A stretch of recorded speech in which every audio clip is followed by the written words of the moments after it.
espiritismo en los años 30. Pues para ello tenemos que presentar a nuestro amigo, a Juan Maresato, que es precisamente terapeuta o profesional especializado en rehabilitación cognitiva con pacientes con déficits severos y es titulado por la Universidad de Juan Carlos I de Madrid. Él es divulgador espírita, conferenciante y sobre todo es buena gente, que es lo más importante. Así que, parece, vamos a recibir a nuestro amigo con un aplauso.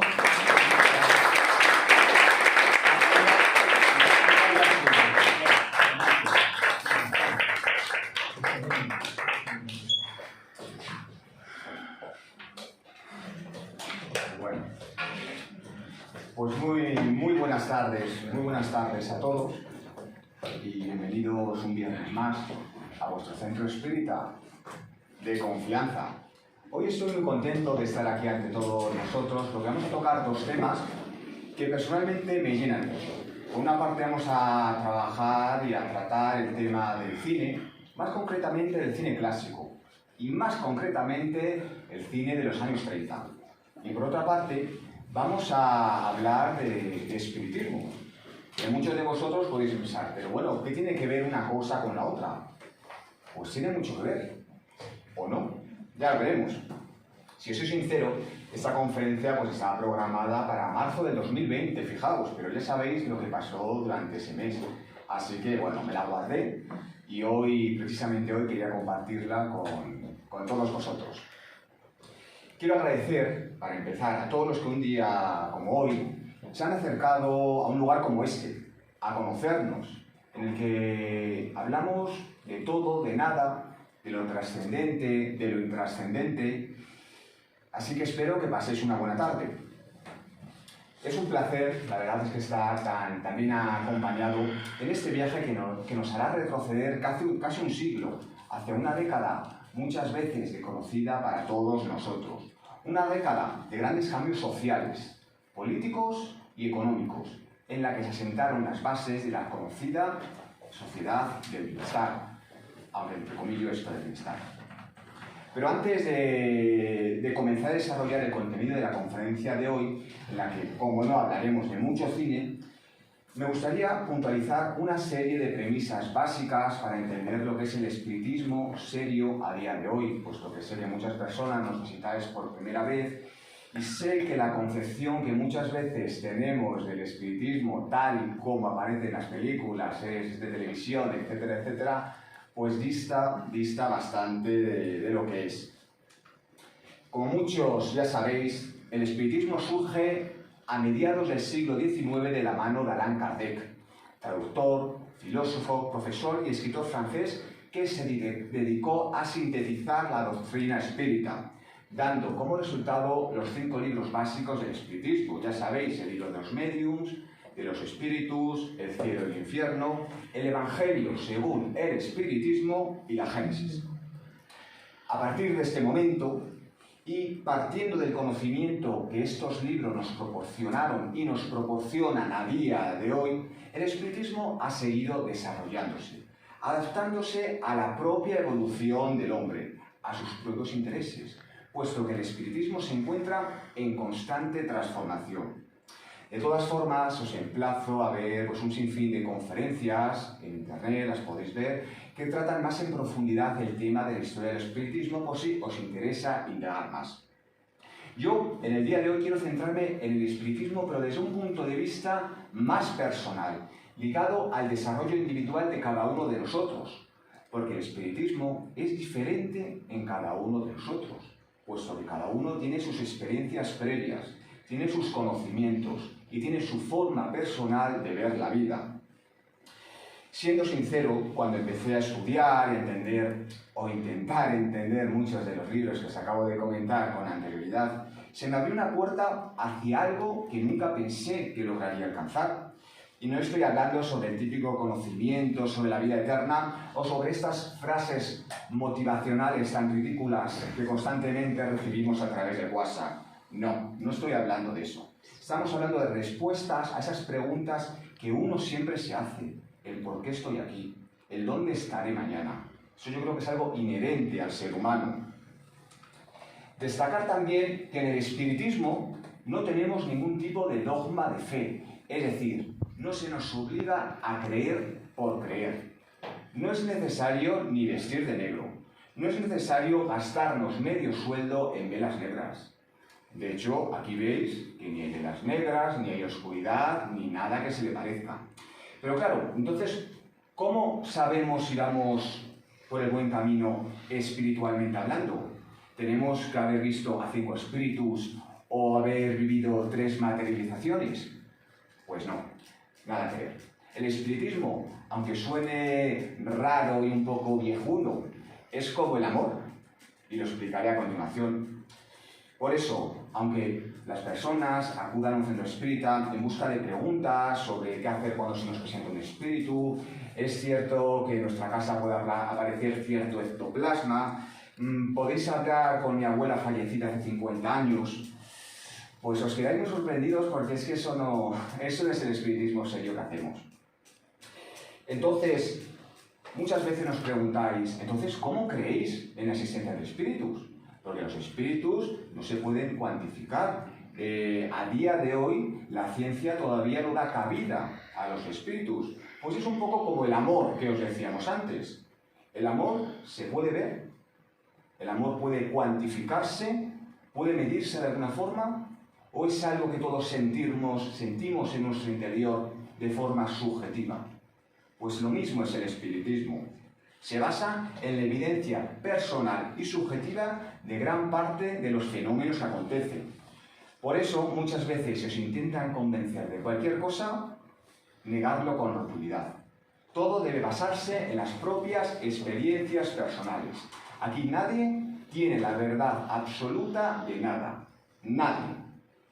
Es por ello que el espiritismo puede considerarse más que nada como una filosofía o una forma de entender la vida, que no impone absolutamente nada, pues todo se basa en el pozo individual que cada uno de nosotros traigamos en la mochila, por así decirlo. El espiritismo no es aquello a la que uno acude con afán de ver moverse una puerta o hablar con un espíritu de mi actriz favorita. Pues no. Quien busque fenómenos per se, pues le puedo recomendar una larga lista de películas, El Ente, El Más Allá, 13 fantasmas, que seguro que satisfacirán sus necesidades de ver este tipo de pruebas. El espiritismo se basa en la caridad, en la ayuda a los demás y en el conocimiento que desde el mundo espiritual nos proporciona. El fenómeno vende libros, crea audiencia, pero no es espiritismo. Igual que un arroz blanco no puede ser considerado paella, por mucho que una paella contenga arroz. Nada que ver. Por todo ello, y resumiendo este inicio tan intenso que he tenido con vosotros, me gusta siempre decir que el espiritismo es algo que debe vivir cada uno de nosotros, que te modifica por dentro y que te hace evolucionar de su mano. ¿Cuánto tiempo hace falta para esto? ¿Qué más da? No nos importa. Uno, a lo largo de toda su vida, va aprendiendo, porque lo importante no es el destino, sino el trayecto que se haga. Pero vayamos al lío, venga, y establezcamos las bases de todo lo que hablaremos durante la tarde de hoy. Pues, a lo largo de la conferencia, analizaremos un periodo muy convulso en la sociedad, centrándonos sobre todo en los primeros años de la llamada Edad de Oro de Hollywood, que no es más que un reflejo del modelo de sociedad imperante en la época. Es fácil ver cómo el cine influye tanto a nivel individual como a nivel social. No solo influye en algo temporal como modas y costumbres, sino que en acontecimientos a más largo plazo, acontecimientos políticos o económicos. El cine, por lo tanto, no es un mero medio de entretenimiento, sino que en muchos casos es una forma de llegar a ser mejores personas. Ya lo decía el filósofo Epícteto allá por el año 100 en su manual de vida. Nos decía: somos como los actores de una obra. La voluntad divina nos ha asignado papeles en la vida, aunque no podemos controlar el papel que se nos asigna. Nuestro afán debe ser interpretar el papel asignado tan bien como sea posible y abstenernos de quejarnos del mismo. Sea donde fuere y en cualquier circunstancia, ofreced una actuación impecable. Por otra parte, seguro que conocéis el mito de la caverna, ¿verdad? En ese mito había unos hombres que estaban encadenados y aceptaban como real las sombras que se les proyectaban. Sin embargo, cuando uno de esos hombres se libera, ve la realidad e intenta avisar al resto, prefieren quedarse con las sombras reflejadas. Y esto, que puede parecer muy arcaico, es aplicable al cine a día de hoy. Si yo os digo que penséis en el hundimiento del Titanic, ¿en qué pensamos? ¿En las 1.300 personas que fallecieron o en Kate Winslet y Leonardo DiCaprio cantando la canción de turno? Pues la segunda opción, la verdad. Yo al menos lo pensaría así. Tenemos que recordar que durante muchos años, desde finales del siglo XIX hasta los años 50, el cine era el gran medio de expresión, sin prácticamente competencia. Por lo que podemos decir que puede considerarse el arte más influyente del siglo XX. Os voy a poner un par de ejemplos de ello. En 1942, Ana Frank, esa niña que supuestamente escribió determinado libro, cuando la detuvieron, ¿qué creéis que cogió en ese momento? Pues cogió la foto del actor Robert Stack, que era el gran ídolo entre el público femenino de la época. ¿Y por qué una niña que está a punto de morir coge precisamente una foto de un actor conocido? En 1995 se estrena Fargo, famosa película de los hermanos Coen, en la cual se oculta cierto maletín con dinero en la ciudad que da nombre a la película. Pues unos años más tarde, una chica japonesa se recorrió medio mundo, llegó a Fargo y estuvo varias semanas intentando encontrar dicho maletín, cuando ya se sabía que era una película de ficción, que no era real. Pero da igual, no pasa nada. Vayamos por ello paso a paso y hagamos un análisis de la situación social y económica del Hollywood de los años 30, ese periodo tan convulso que estuvo a punto de destruir a los grandes estudios de la época. Por cierto, ahora que estamos así en petit comité, si queréis conocer el origen de la cinematografía, pues desde finales de los años 20, desde finales del siglo XX hasta los últimos años, en la década de los 20, os recomiendo una conferencia que dimos en esta casa y que también está publicada, llamada El cine mudo y sus conexiones con el espiritismo. Yo os la recomiendo. No porque la haya dado yo, bueno, o sí, pues también, la verdad. Si uno no se hace publicidad a sí mismo, pues ¿quién va a venir a hacérsela? Pero venga, seguimos un poquito más. Se puede criticar, y con razón, la compleja institución cultural y artística, económica, política e ideológica que es Hollywood. Daos cuenta que en un lugar geográficamente tan limitado, el meganegocio mundial que había, sobre todo estamos hablando de los años 30, ahora parece que todo está como más diseminado, ¿no? Vale. Por ello, para valorar la evolución histórica de Hollywood se requiere más bien una perspectiva equilibrada, es decir, no dejándose arrastrar y por una fácil y peligrosa admiración total, que es personalmente lo que me pasaría a mí, pero tampoco por un razonamiento simplista y básico de la concepción hollywoodiense. Vamos a intentar tener un punto de vista orgánico, totalmente aséptico, para intentar entender lo que realmente aconteció durante esos años. Puesto que la década de los años 30 es esencial para comprender el cine norteamericano, incluso hasta el día de hoy. Daos cuenta que está entre medios de los años fundacionales del séptimo arte y esos cambios tan profundos que hubo como consecuencia de la Segunda Guerra Mundial. Uno de los factores decisivos para la configuración de la economía norteamericana de la época, de las 3 primeras décadas del siglo XX, es la siguiente. Después del triunfo sobre Alemania en la Primera Guerra Mundial, las clases dominantes norteamericanas pensaban que iban a ingresar en una época de progreso, una época boyante, pero a la larga se dieron cuenta de que los pronósticos no eran tan halagüeños. La prioridad de lo industrial trajo como consecuencia la decadencia de todos los sectores primarios, sobre todo de la agricultura, algo que podremos ver dentro de unos minutos en las diferentes películas de la época.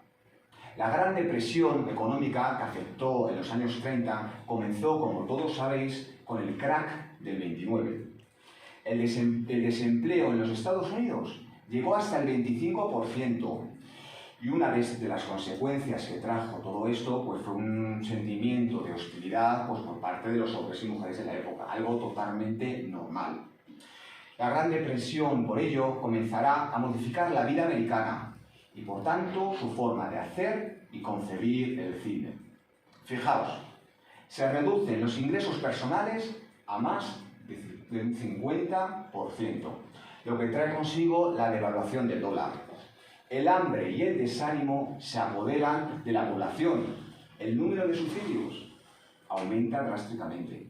Familias enteras se ven obligadas a vivir en pésimas condiciones y por ello la escala de violencia aumenta. Ya en el año 32 se tocaba fondo y las nuevas elecciones llevaban a la presidencia al demócrata Roosevelt, que basó su campaña pues en cierta recuperación económica que a la larga fue más lenta de lo que se pensaba en un primer momento. El cine de Hollywood, por ello, no pudo estar ajeno a un impacto tan violento, social y económicamente hablando. Las grandes productoras, estamos hablando de la Warner Bros., de Metro-Goldwyn-Mayer, se vieron muy afectadas por toda esta crisis, puesto que en aquel momento las productoras eran las dueñas de los cines en los cuales se proyectaban sus propias películas, fijaos, ¿no? De hecho, en los cines de la Paramount, el precio de entrada descendió de 40 céntimos a únicamente 5.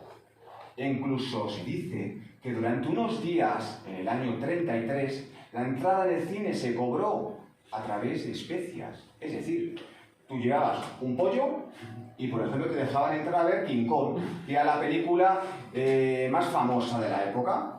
Por eso os digo que la crisis no fue solo económica, sino, desde luego, también moral. Y eso lo vamos a ver en las películas que se hacían en la época. Hollywood, en la década de los 30, realizó, siendo sinceros, una producción muy variopinta, una temática muy diferente a lo que pensamos a día de hoy. Daos cuenta que en ese momento aún se estaba consolidando el cine sonoro, cuyas consecuencias artísticas e ideológicas fueron incalculables. Daos cuenta que al principio es muy curioso como los grandes productores decían, si es que eso del cine sonoro, eso es que no va a servir para nada, es que eso no va a triunfar. Y por eso hubo que hacer un replanteamiento moral y filosófico pues, en todo lo que estamos hablando, porque al principio no creían que el cine sonoro fuera a triunfar. El cine sonoro, por ello, empezó a diferenciar mejor las diferentes clases sociales, ¿no? Puesto que dotó a las películas de un mayor realismo. En el cine mudo los guiones, pues la verdad es que, aunque me gusten, tengo que reconocer que muchas veces pues, no están muy elaborados, cosa que cambia con el uso de la palabra. Pero claro, para realizar mejores guiones, ¿dónde estaban los guionistas? En Nueva York, por lo que un sinfín de guionistas se trasladaron de Nueva York a California, llevando con ello el pensamiento de la llamada generación perdida, un pensamiento amargo en consecuencia pues, a lo que estaban viviendo, pues es lo normal. Otro aspecto importante que marcaría esta década es el hecho de que muchas figuras importantes de Hollywood eran judíos, es decir, inmigrantes que, sobre todo a raíz de la Primera Guerra Mundial, se trasladaron al nuevo continente.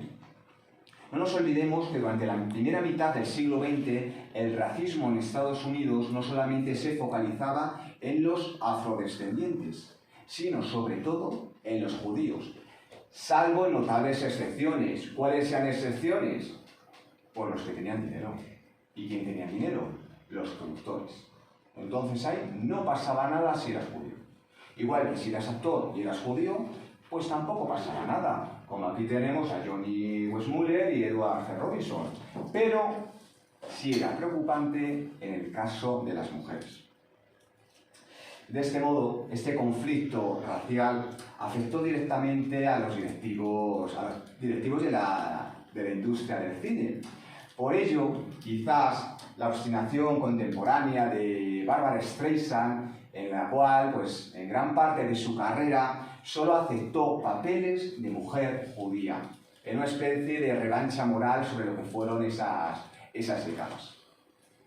Una serie de films todavía, a día de hoy, son testimonios de la crítica social innegable.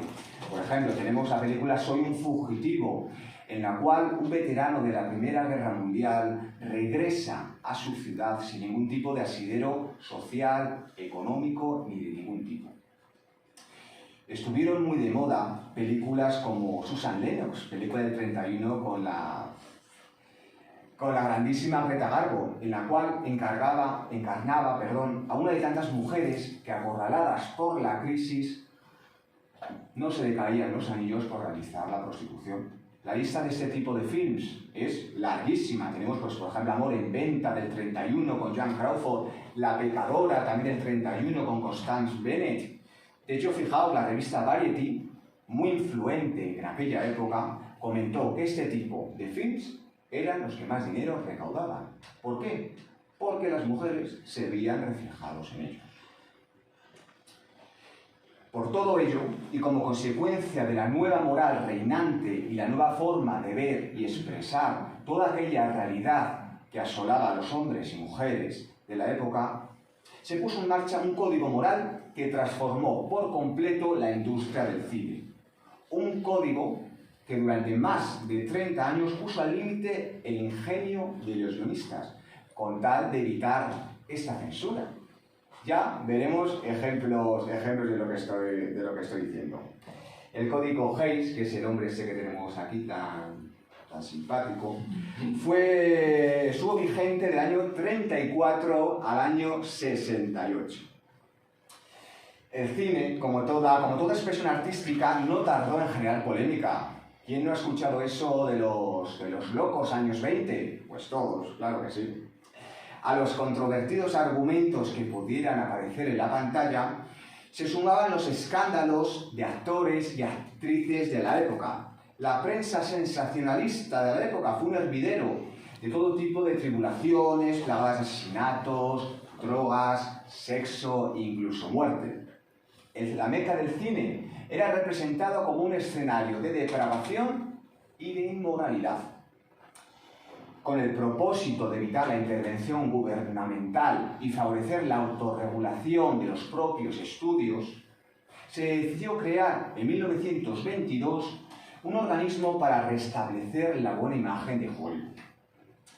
En 1929 se elaboró un código de normas que, después de ser revisado por los diferentes estudios, fue adoptado un año después.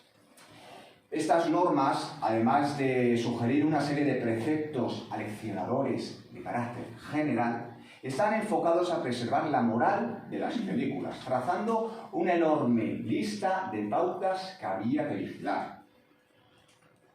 De este modo, escenas de pasión fueron reducidas a la mínima expresión. Manifestaciones como besos y abrazos eran cronometrados directamente. El matrimonio era una institución que había que salvaguardar. Los crímenes en pantalla debían mostrarse, pero sin exhibir ningún tipo de brutalidad. Y el uso de armas quedaba reducido al mínimo indispensable. El empleo del lenguaje, pues obviamente, si era percibido como una ofensa a la religión, era eliminado. Estos son algunos de los ejemplos, ¿no?, que marcaban el código. Otras normas, además, que nos pueden resultar muy curiosas, eran sobre todo las referidas al desnudo. En ese sentido, la vestimenta de la mujer, o la falta de ella, era supervisada minuciosamente. Las transparencias o telas que marcaban el cuerpo de la mujer, impensables en la época.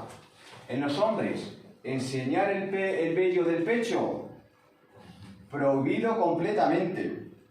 Esto, yo creo que estas observaciones tienen más que ver con el carácter más inflexible de los censores. Y a día de hoy esa larga estela de puritanismo se puede ver en el cine americano. Fijaos qué curioso. La misma película se rodaba 2 veces. O más bien, se rodaban diferentes escenas para cada película. En una de ellas, la mujer podía enseñar el ombligo. Entonces, como ya era una locura enseñar el ombligo, era destinada al público europeo. En cambio, en la película americana esa escena se eliminaba. Y eso a día de hoy hace que muchas escenas de este tipo se hayan perdido, pero es muy curioso, es muy curioso. Es cierto que durante los primeros años de vigencia de este código, pues bueno, la verdad es que no se tuvo muy en cuenta hasta que apareció la Gran Depresión y los estudios no podían permitirse más pérdidas. ¿Más pérdidas por qué? Porque ciertos sectores católicos e inversores influyentes empezaron a hacer boicot a todas estas películas. Por lo tanto, el código se tuvo que acatar sí o sí a partir de 1934. Los años de permisividad del 30 al 34 es lo que llamaremos el Hollywood precódigo. Y es el Hollywood que vamos a tratar en la tarde de hoy. A la postre, la demanda de tramas más realistas y la evolución de la sociedad económica americana dictaminó la desaparición de este código a finales de los años 60 y a día de hoy, bueno, pues tenemos el típico sistema de clasificación por edades que ya todos conocéis. Por todo ello, por todo aquello comentado, me gustaría que nos centráramos pues, en lo que hemos dicho, en el periodo precódigo. En estos años, estas reglas eran más permisivas, no había tanto problema a la hora de realizar cine. Y es un lustro de verdadera riqueza argumental. Y personalmente, y desde mi punto de vista, fueron unos años impresionantes cinematográficamente hablando. La variedad de tramas alcanzó unas cotas que a día de hoy es impensable. A día de hoy, entre remakes, películas de Disney y películas de superhéroes, no nos saquéis de ahí. De hecho, en aquel momento empezaron a ser los guionistas los principales estrellas de los estudios. Tengamos en cuenta que había una escasez de medios y recursos, así que las grandes producciones pues, tenían que gozar pues, de ese ingenio de los años 30. El cine se convirtió en estos años en una válvula de escape de una sociedad oprimida por las deudas, el paro y la incertidumbre. El público asistía al cine como en busca de una herramienta de evasión para olvidar momentáneamente pues, esos problemas cotidianos que acabamos de hablar hace unos minutos. El cine permitía soñar con un presente lleno de risas, de fiestas y de situaciones cómicas. Por eso podemos decir que en este momento fue un refugio de los problemas de la población. Todo ello trajo consigo la renovación de las estrellas de la época. Hasta ese momento, las estrellas de los años 20 eran vistas como figuras inaccesibles, llenas de riqueza, de opulencia. Y en cambio, en esta década ya se empezaba a ver pues, actores, actrices que podrían recordarte pues, a tu vecino, a tu vecina, de tal forma que uno pudiera verse más reflejado con lo que estaba viendo, que era uno de los porqués de este tipo de cine. El cine precódigo modificó los roles antiguamente destinados exclusivamente para los actores y para el público masculino en general. La mujer ahora podía ser infiel, delincuente, trabajadora, malvada, egoísta, como lo habían sido siempre los hombres, y no pasaba nada. Las mujeres se sentían liberadas y estaban empezando a conocer en profundidad su propia sexualidad. El público de la época, pues obviamente se sentía fascinado por estas mujeres, porque de cierta forma se sentían representados por ellas. Lo dicho, las películas gozaban de un amplio registro temático, algunas de ellas tabús a día de hoy. De hecho, el adulterio no era siempre castigado. Las uniones de hecho estaban a la orden del día, incluso entre 3 y 4 personas. No pasaba nada. La delincuencia, eran héroes los delincuentes. Las prostitutas lo eran con todas las letras. Incluso había algún personaje homosexual, fijaos, hace un siglo. Una locura. O no una locura. Tendría que haber sido así, pero bueno. Teniendo en cuenta el contexto en el que nos vamos moviendo y después de haber dado unos pespuntes para ser conscientes del periodo en el que nos encontramos, me gustaría matizar un pequeño asunto. Cuando hablamos de un momento histórico de cualquier época, siempre el ser humano inherentemente tendemos a comparar la situación de hoy con el pasado. Y eso es una equivocación. Pues pasa igual con el cine, más concretamente con el cine de esta época. No podemos regirnos con nuestros esquemas mentales actuales a aquellas películas que se desarrollaron hace un siglo. Primero, porque juzgar a los demás, pues ¿para qué? Juzguémonos a nosotros mismos y luego ya si eso hablamos del resto. Muchas veces amigos me han preguntado eso de, pero bueno, ¿cómo te pueden gustar esas películas donde el hombre es el fuerte por ser hombre y la mujer es la débil por ser mujer?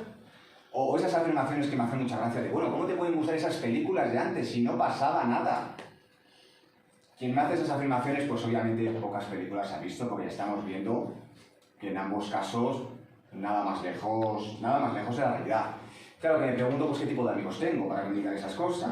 Pero bueno, de eso ya habré venido a trabajar esto en esta vida. Pero venga, vayamos poco a poco avanzando, que antes de entrar en materia me gustaría que entre todos realizáramos un rápido recorrido por los que son, desde mi punto de vista, las películas clave de esta época. Recordad, películas precódigo, del 30 al 34. Tenemos aquí la película La divorciada, con la grandísima Norma Shearer. Fijaos, hablar del divorcio en los años 30, cuando en España no nos podíamos divorciar hasta los años 70 y... Tenemos aquí El enemigo público, con Jean Harlow, ambientada en el mundo de la mafia, en los gángsters. Madame Satán, una de mis películas favoritas. Una mujer para dos, una unión de hecho entre tres personas, dos hombres y una mujer. Curioso. La película Freaks, que narra las peripecias de un circo ambulante. Tenemos por aquí Rain, de Joan Crawford. Lo que Joan Crawford es pues, una prostituta que al final ve la luz, o no, más bien no la ve. Tenemos aquí Shanghai Express con la magnífica Marlene Dietrich y Anne Wong, una de las primeras actrices orientales del Hollywood clásico. Anna Christie, la primera película de Greta Garbo en la que por fin hablaba, que fue todo un acontecimiento mundial. La pelirroja, de nuevo con Jean Harlow, una mujer fuerte que no escatimaba en conseguir lo que ella quería. Y la película Éxtasis, de la grandísima Hedy Lamarr, la inventora del wifi. De hecho, el Día de los Inventores se debe al día de nacimiento de Hedy Lamarr. Famosa en esta película porque se veía el primer desnudo frontal femenino. Y estamos hablando de principios de los años 30. De los cientos de películas, por no decir miles, pues bueno, yo he elegido tres. Tres que nos van a servir como guía para proyectar todo lo que el espiritismo tiene que decir al respecto. Así que bueno, vamos a analizar estas películas desde la perspectiva histórica y abramos la mente hacia el pasado. Y vamos a empezar pues con aquí lo que tenemos, El Ángel Azul. ¿Quién no conoce esta película? Película de 1930, un film excepcional por diversas razones. Entre ellas, según dicen, fue la primera película sonora europea, basada en la novela de Heinrich Mann.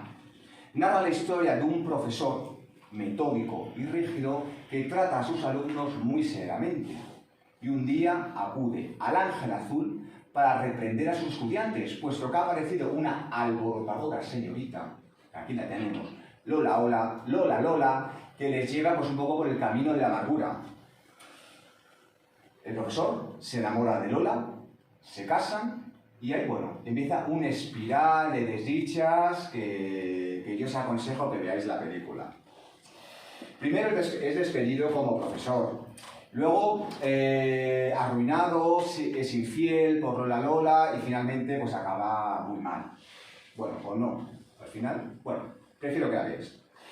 María Magdalena Dietrich no imaginaba que esta colaboración inicial con el director austriaco Joseph von Sternberg la convertiría en un mito del cine universal y la llevaría automáticamente a ser contratada por la Paramount para rodar Marruecos con Gary Cooper. Como curiosidad, señalar también que en esta época pues, no existía el doblaje. Esta película fue rodada en alemán, pero claro, quería también exportarse a Estados Unidos. Pues ¿qué se hacía? Se rodaba exactamente la misma película, pero cambiando el idioma. Marlene no tenía ni idea de inglés, así que la mujer del director le chivaba al oído qué es lo que tenía que decir y Marlene lo repetía como un papagayo, pero sin saber qué estaba diciendo. Luego ya aprendería inglés, aunque bueno, de aquella forma. Constituyó un éxito en taquilla y fue una aportación excepcional al naciente lenguaje del cine sonoro. Es cierto que no presenta una gran novedad temática, pero por otra parte el tratamiento que hizo Sternberg le dio al film un carácter único. Se puede observar que el protagonista, que aquí le tenemos al profesor, vive obsesionado con Lola Lola, hasta llegar a la propia humillación física y moral. Pero lo dicho, no quiero hablaros más de la película porque quiero que veáis la película. El tema de la obsesión es uno de los pilares del Ángel Azul y es a la vez una de las mayores luchas que cualquiera de nosotros debe hacer frente. El espiritismo nos enseña que no estamos solos, sino que hay espíritus constantemente a nuestro alrededor. Desde el principio de los tiempos, el mundo espiritual, es decir, el de los espíritus, y el terrenal, es decir, el nuestro, el de los encarnados, han interaccionado mutuamente para el común desarrollo. Por lo tanto, es un hecho de que los espíritus influyen en nuestro día a día, aunque nosotros no siempre seamos conscientes de ello. Esta influencia puede ser por espíritus amigos, como familiares o espíritus instructores, o por espíritus muy materializados, es decir, de escasa evolución espiritual. Dependiendo de nuestro estado vibracional, así serán los espíritus que nos acompañan. Aquel que se deja dominar por las malas pasiones, además me encanta esa frase que aparece en el libro de los espíritus, por las malas pasiones, y que pone toda su atención pues, en la satisfacción meramente material, se aproximará a espíritus atrasados, dando un permiso implícito para que esas energías la acompañen. A colación de todo esto, en el libro de los espíritus, pregunta 4, 5, 9, se pregunta a la alta espiritualidad. ¿Influyen los espíritus en nuestros pensamientos y acciones? Y nos dice, su influencia es mucho mayor de lo que creéis, porque a menudo son ellos quienes os dirigen. Por otra parte, decir que para que se pueda producir una obsesión, sea del tipo que sea, es imprescindible que haya un grado de conexión entre el obsesor y el obsesado, algo que facilite el enlace entre ambos.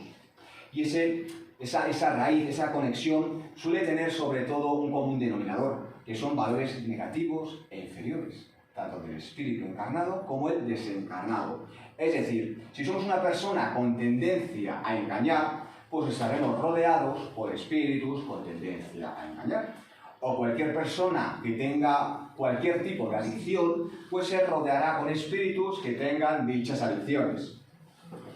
La Tierra, debido al actual estado evolutivo, es todavía un planeta de orden inferior. Un planeta muy terrenal, de expiaciones y pruebas, puesto que la mayor parte de los que nosotros convivimos en un planeta como este, pues todavía nos queda mucho por aprender. Vivimos en este tiempo más que nunca inmersos en un universo en el que no hay fronteras entre la dimensión física y la dimensión espiritual. Es nuestra mente la que genera una serie de pensamientos, una serie de vibraciones que hace que se nos acerquen unos espíritus u otros. Es decir, los espíritus que tengan nuestra misma frecuencia o franja vibracional estarán siempre a nuestro lado, para bien o para mal. Así que intentemos que esos espíritus que nos rodeen pues sean para bien, obviamente. Cualquier pensamiento, cualquier deseo, Cualquier acción nuestra, por muy rápido que se produzca, siempre se elabora en nuestra mente. Por eso que cualquier acto no hace más que confirmar cualquier pensamiento que tengamos. Por lo tanto, podemos decir que el pensamiento expresa la propia esencia de la persona. En definitiva, somos lo que pensamos. Como consecuencia de esto, pues hombre, tenemos que ser consecuentes y conscientes y asumir que los espíritus que nos rodean nos pueden influir de muy diversas maneras. Beneficiándonos, sí, perjudicándonos también. La influencia de un espíritu sobre nosotros, lo dicho, depende de cada uno de nosotros. Pero claro, ¿qué podemos hacer contra esta influencia negativa? ¿Qué podemos hacer para luchar contra este tipo de obsesión? Es una de las preguntas que nos hacéis. Y es una de las preguntas que les trasladamos en las mesas mediúmnicas a los espíritus. Y ellos nos reiteran que el medio más eficaz para luchar contra esa obsesión es estudiar pues, lo que son los libros espíritas, es decir, por lo que nos dicen los espíritus. La oración. Y la oración, no quiero que pensáis como la oración, que a mí también me da un poco grima cuando digo la oración. Esto de vamos a rezar. No. Vamos a ser sinceros con nosotros mismos. Vamos a hablar con algo si hay más allá, pero de forma sincera, sin más. ¿Que es un familiar que ha fallecido antes que nosotros? Pues lo hacemos, no pasa nada. Es una conversación sincera con algo que posiblemente no veamos. Todos a estas alturas de la vida sabemos de qué pie cojeamos. Sabemos lo que está bien y lo que está mal. No necesitamos de ningún tipo de espiritualidad o ningún tipo de libro religioso nos diga qué es lo bueno y qué es lo malo. Yo creo que todos ya lo sabemos. Y si no lo sabemos y necesitamos acudir a este tipo de filosofías, pues a lo mejor es que no hemos hecho todo lo que debiéramos. Así que yo recomiendo, si de vez en cuando tenéis ese tipo de pensamientos que decís, ay, pues es que no son propios de mí, pues si no queréis a lo mejor leer textos espíritas, pues que a lo mejor os superan al principio, pues salir a dar un paseo, escuchar una canción, hablar con los amigos, pues eso siempre ayuda, porque nos hace evadirnos, pensar en otras cosas. De todas formas, de nuevo, porque a mí siempre me gusta emplazaros a otras conferencias, hace poco más de un mes, tuvimos aquí una conferencia muy interesante sobre los obsesores de Víctor M. Fernández, que yo os la recomiendo.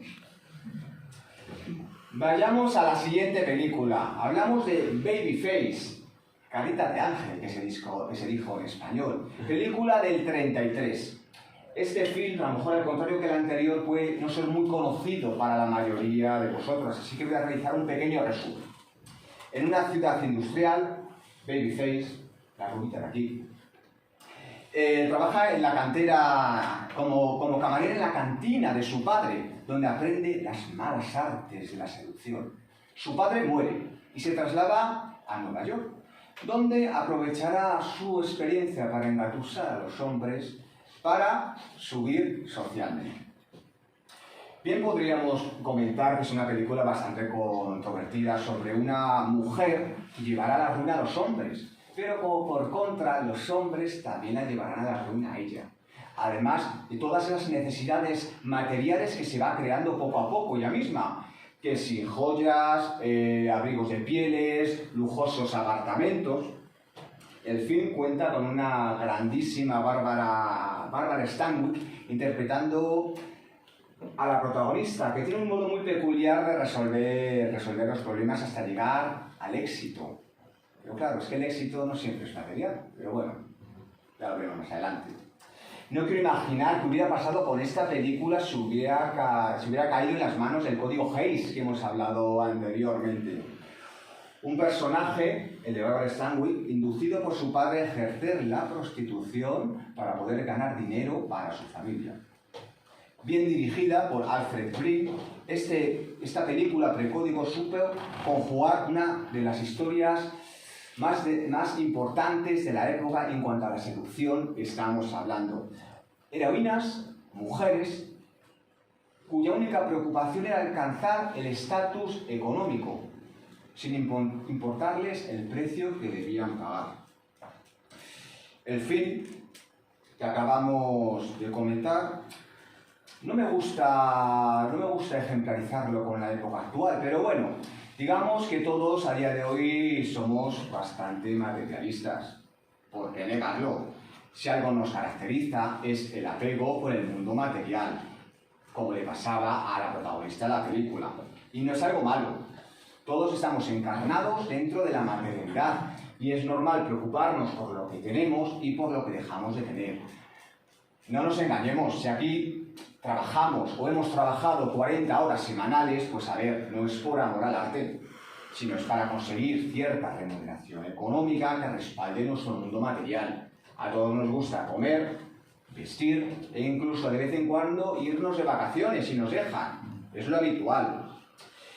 Pero claro, todo tiene su límite y los excesos nunca son buenos. Nuestra amiga Babyface pues había pasado una infancia y adolescencia faltas del apego necesario para valorar lo que era o no era verdaderamente importante. Por lo tanto, hasta cierto punto, pues es normal que quisiera tener pues esa solvencia económica, la cual podemos ver en la película. Por ello, el materialismo en sí no es ni bueno ni malo. Lo que sí es nocivo es el cómo ese materialismo nos puede afectar en nuestro día a día. En esta ocasión quiero hacer referencia a la pregunta 715 del libro de los Espíritus, en cual se pregunta: ¿cómo puede el hombre conocer el límite de lo necesario? Y nos dice: el sabio lo conoce por intuición, muchos a través de la experiencia. Y es que la experiencia es todo lo que nosotros tenemos para mejorar. A través de la experiencia todos nos equivocamos, todos nos caemos, pero debemos aprender de ella para seguir mejorando. Desde el mundo espiritual son conscientes de que el bienestar es un deseo natural de todos nosotros. A lo que son contrarios es el abuso. No se debe conseguir a expensa de los otros, ni a la debilidad de nuestras fuerzas morales y físicas. Todos, en algún momento, hemos tenido que elegir entre algo material de muy dudosa procedencia, y seguro que a todos nos ha pasado. Es ahí cuando debemos estar alerta, reflexionar, valorar y ser conscientes de nuestros actos. Pero no os creáis que esto afecta únicamente a nosotros, a los encarnados, no. En este mundo, en el mundo espiritual, hay miles de espíritus aún vagando ligados a lo material. Es un hecho que sucede mucho más de lo que pensamos. Debemos partir de la premisa de que tal cual somos aquí, así seremos una vez desencarnamos.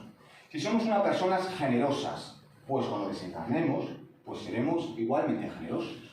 Pero si somos unas personas apegadas al dinero, agarrás que se dice, de esos que constantemente están pidiendo favores a todos, pero que cuando le pides un favor, si te he visto no me acuerdo, pues cuando desencarnemos, pues seremos exactamente iguales, al menos en un primer momento.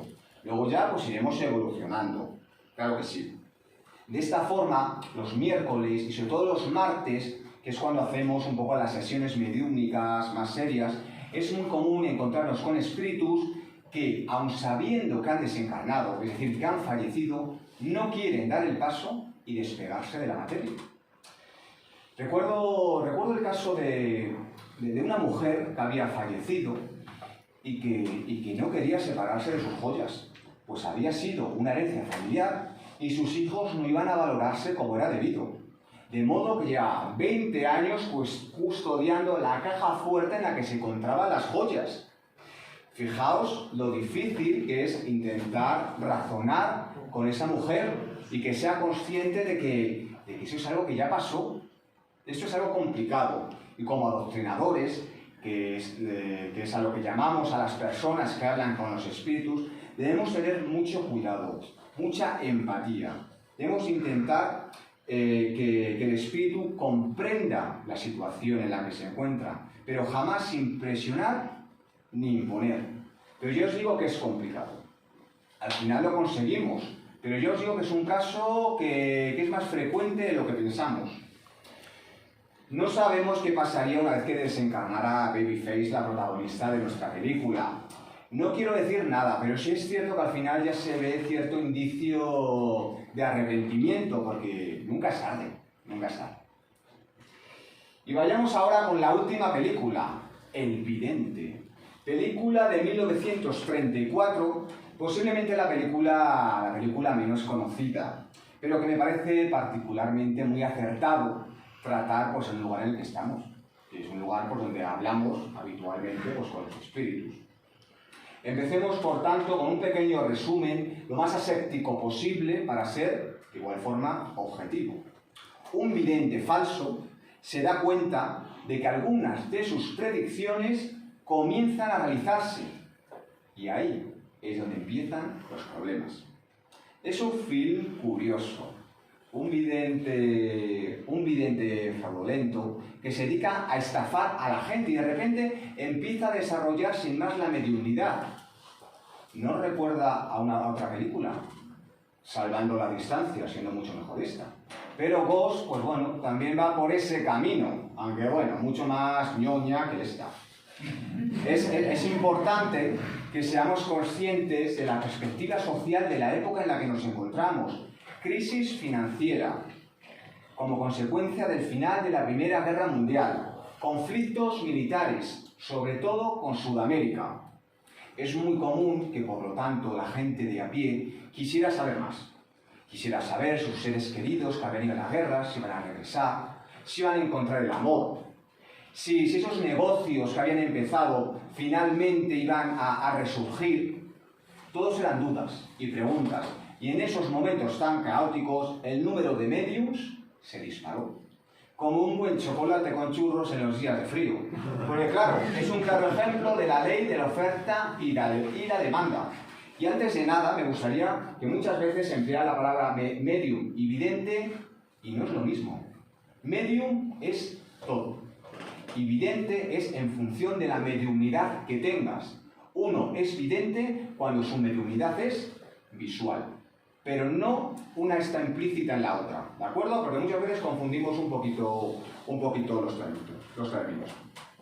Vale. Durante la película podemos comprobar que el protagonista es el primer sorprendido de ese don adquirido, como nos dice él. Y en cuanto se le presenta la ocasión, no duda en aceptar una cuantiosa remuneración económica pues, para sacar tajada de su nueva situación, claro que sí. La trama se precipita y es acusado de usar la evidencia para su beneficio propio, generando una mayor riqueza. Por lo tanto, un mayor reconocimiento social. Madre mía, ¿cómo me suena esto?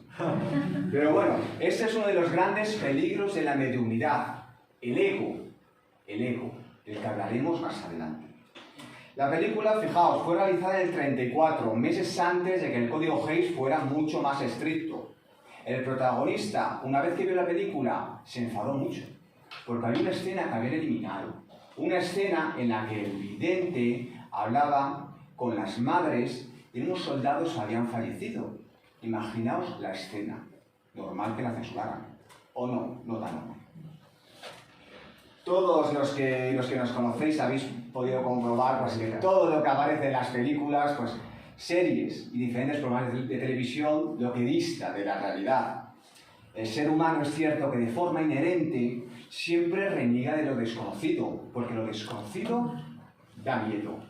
¿Y hay algo que dé más miedo que el hablar con los espíritus? Como aficionado al género del terror que soy, pues me encantaría un día entrar a casa y encontrarme pues, ectoplasma moviendo por las paredes, o notar como una fuerza sobrenatural me empuja a través del pasillo cual poltergeist. Pero no, las cosas es que no funcionan así. Y en el mundo espiritual, pues es que aún menos. Todo es más sencillo o más complicado, dependiendo de cómo lo veamos. Sencillo, porque la mediunidad no tiene que ser visto como algo excepcional, puesto que se basa en una evolución natural que se ha sido reflejada en las diferentes culturas a lo largo de la historia. La energía siempre tiende a la transformación. Es una de las principales leyes de la física. Pero claro, ahí es cuando llega lo complicado. Las experiencias que vivimos deben servirnos para nuestra propia mejora personal, no para ser el centro de atención en nuestro grupo de amigos. Siempre hay un amigo que te encuentra una experiencia. Pero bueno, chico, ¿qué has aprendido de ello? No me cuentes la historia, que la historia la veo en las películas. ¿Qué has aprendido de ello? Lo importante es interesarnos en cómo esa experiencia nos ha transformado por dentro, cómo nos hizo replantearnos los pilares que teníamos hasta ese momento. El fenómeno solo es el vehículo para nuestro progreso. La mediunidad, la verdadera mediunidad, no la que se ve en televisión, no es un plato de buen gusto. Una vez superado el desconcierto inicial, nos damos cuenta de que se abre ante nosotros un arduo trabajo, un aprendizaje constante, de estudio y sobre todo de responsabilidad. Y además he querido usar esa palabra, responsabilidad. Los médiums son el nexo de unión entre el mundo espiritual y el mundo material. Es como si fuera el teléfono. Cuando tú hablas con tu amigo, ¿qué es lo importante?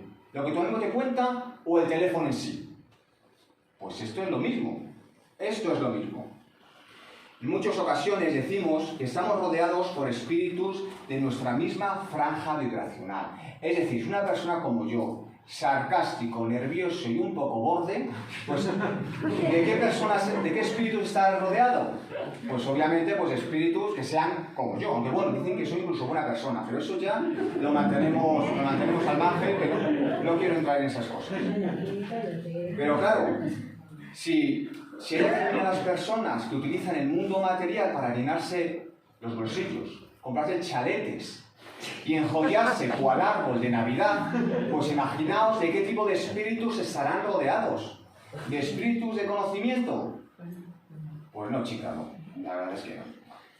Pero bueno, la alta espiritualidad no entra en esas cosas. Cada uno en esta encarnación tiene sus cartas y conocemos las reglas del juego. Así que cada uno que haga lo que crea oportuno. En el libro de los mediums, punto 226, se le pregunta a los espíritus si aquellos mediums que no hacen buen uso de su mediunidad o que no se instruyen a través de ella, que se sufrirán ciertas consecuencias. Y ellos son muy claros también, nos dicen que sí, que serán doblemente castigados, pues aquel que ve con claridad y tropieza es más censurable que el ciego que cae en la zanja. Y cuando hablamos de castigo, entenderme. No nos vayamos a las primeras escenas de Conan, ahí todos con el látigo dándose. No estamos hablando de ese castigo, sino que cuando nosotros desencarnemos, seremos nosotros mismos lo que tendremos que ser jueces de lo que hicimos y de lo que no hicimos. ¿Por qué no vamos a tener un Dios superior que nos va a decir, tú has hecho bien, subes al cielo, tú mal, bajas, tú, regular? No. Cada uno de nosotros sabemos lo que es mejor y lo que es peor. Así que nosotros somos los que tomamos las decisiones. Pero es que, claro, a ver, es que esto de hablar de los espíritus, pues es que es muy goloso, muy goloso. Y cuando aparece el hecho de poder hablar con los espíritus, pues al igual que sucede en la película, pues aparece el ego. El ego es inherente al ser humano. A todos nos gusta, en mayor o menor forma, pues ser reconocidos. Hoy, a ver, si yo llego aquí a una conferencia y no venís nadie, pues digo, joder, pues mi ego se resiente. Pero vale, entenderme, ¿no? Lo que quiero decir. Porque el hablar con los espíritus, pues en cierta forma nos hace diferentes y hace ganar mucho dinero y mucho reconocimiento social, puesto que abrimos muchas puertas, pero a la larga esas puertas tenderán a cerrarse. Los que nos conocéis sabéis que es un tema recurrente, el hacer buen uso del trabajo, de las comunicaciones con los espíritus. Y hemos explicado las consecuencias de nuestro comportamiento de hoy en el mañana. Pero el espiritismo siempre se basa en la ley del libre albedrío. Es decir, cada uno es el actor principal de su vida, para bien o para mal. Cada uno nos equivocaremos. Pues sí, pero aprenderemos de esas equivocaciones. Eso es como cuando éramos pequeños y nos decían, Antoñito, no toques la plancha que te quemas. Y al rato, Antoñito, no toques la plancha que te quemas. Y al rato, Antoñito, toca la plancha y se quema. Porque por mucho que nos digan, debemos ser nosotros los que aprendamos a través del error. Lo que es correcto y lo que no es correcto, porque debemos muchas veces experimentar aquello que queremos aprender. Pero bueno, vayamos ya poco a poco acabando, que ya me están mirando así en plan corta, puesto que durante ya casi, fijaos, casi ya una hora hemos estado hablando pues de una época que no dista tanto como hemos visto de nuestra época actual. Es bueno de vez en cuando mirar al pasado, aprender de lo bueno y sobre todo aprender de lo malo. De ahí la importancia de la historia. Debemos aprender de la historia, puesto que conociéndola conseguiremos evolucionar, que yo creo que es uno de los objetivos que todos nosotros tenemos a día de hoy, ¿no? En la medida de lo posible, evolucionar para sacar la mejor versión de nosotros mismos. Y hablando de sacar la mejor versión de nosotros mismos, me gustaría terminar con una última reflexión. Debido a mi trabajo con personas con edad avanzada, suelo escuchar constantemente eso de la juventud de hoy día está perdiendo valores, a saber cómo acabarán. No se comprometen con nada. A ver, yo cuando escucho este tipo de afirmaciones me río y me callo, porque no es mi labor pues cambiar el punto de vista pues personas pues, que me doblan en edad. Todas las épocas han tenido cosas buenas y han tenido cosas malas. Y sinceramente creo que vamos por el buen camino.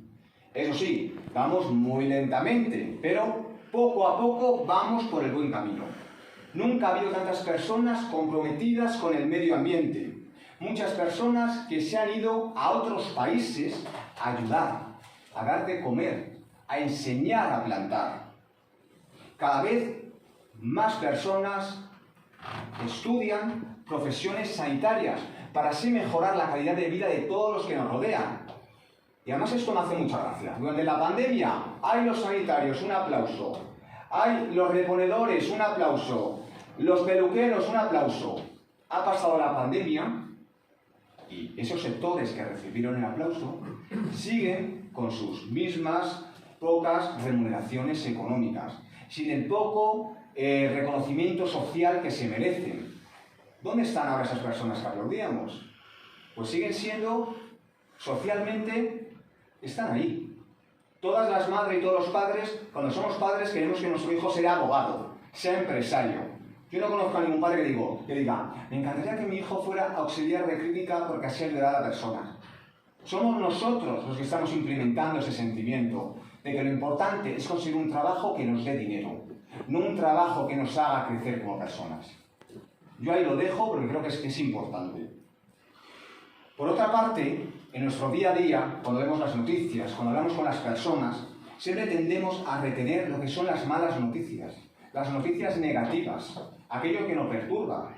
¿Cuánto cambiaría todo si enfocáramos de otra forma y nos basáramos en lo positivo, en las cosas buenas que pasan mucho, pero que no nos damos cuenta porque no les damos importancia? Hoy aquí veo jóvenes, gente que se hace preguntas, personas que no tendrían que estar aquí con nosotros y sin embargo están, nos escuchan, dan su opinión, interactúan y se esfuerzan día a día por seguir aprendiendo. Entonces, ¿no es la sociedad tan solo el reflejo de lo que somos cada uno de nosotros? Pensémoslo. Muchas gracias.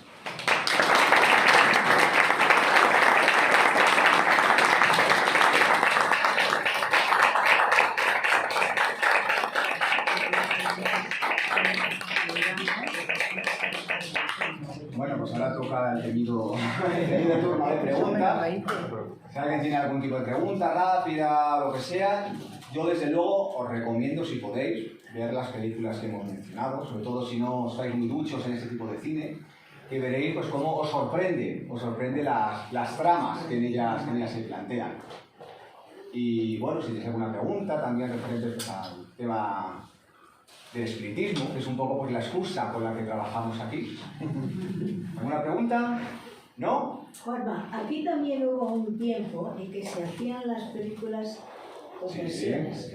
Sí. Para España muy puritanas, pero las escenas más así salían fuera. Claro, en la época pues, sobre todo pues, del franquismo, ¿no? Sí, exactamente.